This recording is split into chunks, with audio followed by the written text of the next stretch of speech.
Hey guys, it's Jennifer and I have another 5 and 5 for you guys, so let's go right in.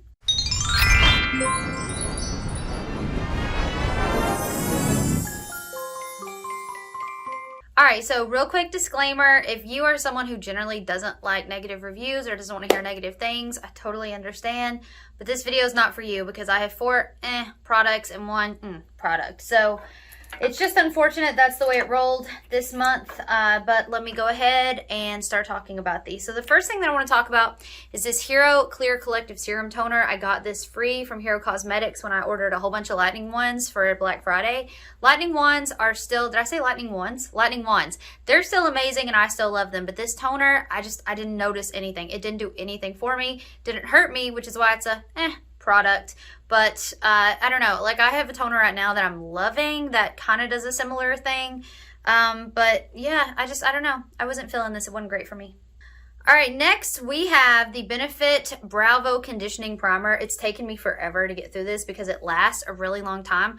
What I had hoped that this would be a conditioner for your brows to help make my brows a bit softer, because my brows are very coarse and they curl, and it's unfortunate. I get that from my dad, but they're very coarse brow hair. So I was hoping this would soften them. It's got this really nice soft tip and you can really get in there and brush through the product, but honestly, it didn't really do anything for me.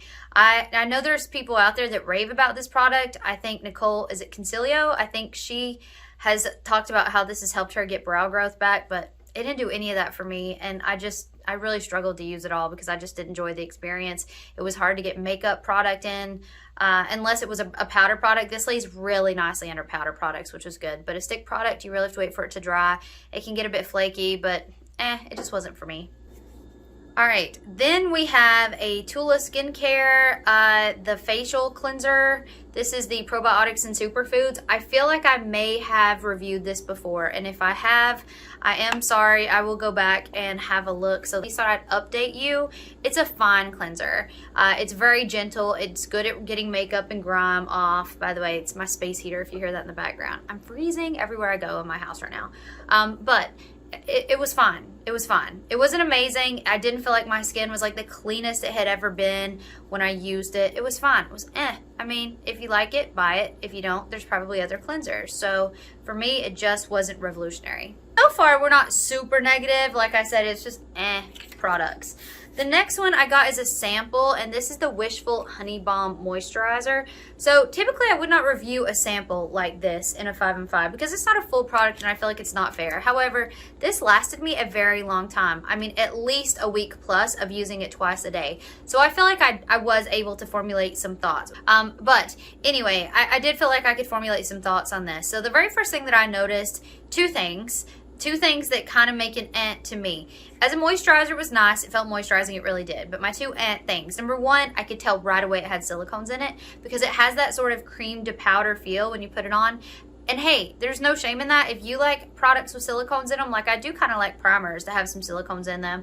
I'm using Bobbi Brown Face Base right now. I think it may have silicones. I'm not sure about that, but I think it might.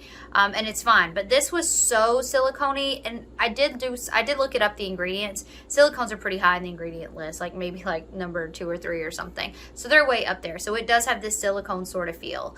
I did try to wear it under makeup, and I didn't love the results. So I've mainly been using this as a nighttime moisturizer once I discovered that I didn't love it under makeup. But the other thing is that it's a very, very, very strong smell. It's called, it says Honey Balm. I don't know. It smells like lavender. It's got to have lavender in it. I thought lavender was in the name, but it's got to have lavender because it's a very, very strong lavender smell. It's just too strong for me. Nothing against it, nothing bad if you don't mind smelling good products in your skincare, which normally I don't, but the lavender smell was very strong and it's just too much. All right, finally, we have an e.l.f. nail polish. I don't know how long I've had this, but I've tested it multiple times with multiple base coats, multiple top coats and everything, and I finally have my opinion. I do not like it. This is my super negative review. It lasts a day before I start to see chipping. So I did, after I tested it out and did all the things, I then went to go online to see if other people have the same experience, to see if I'm doing something wrong or if this is a true representative of the product. And honestly, guys, their polish has pretty negative reviews.